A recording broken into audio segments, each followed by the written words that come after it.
বাংলাদেশের দরিদ্র নারীদের উন্নয়নে বিশ্বব্যাংকের আরও অর্থ সাহায্য দেওয়ার পরিকল্পনা রয়েছে বলে জানিয়েছেন ব্যাংকটির প্রেসিডেন্ট জিম ইয়ং কিম।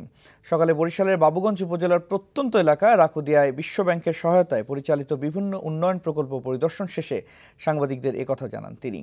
সকালে হেলিকপ্টার যোগে বরিশাল বিমানবন্দরে পৌঁছান তিনি। সেখান থেকে সরাসরি যান বাবুগঞ্জ উপজেলার দক্ষিণ রাকুদিয়া গ্রামের রাকুদিয়া গ্রাম সমিতি পরিদর্শনে।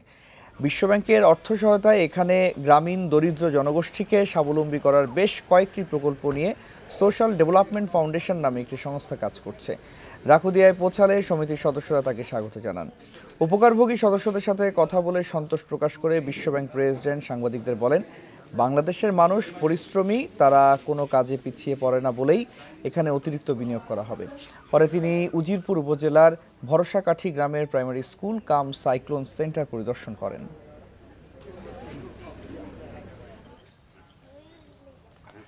When we see projects like this, it reconfirms for us that the Bangladeshi people are extremely resourceful, very hardworking, and they have great solidarity with each other. Because of programs like this, the World Bank will continue to increase its commitment and investments here in Bangladesh.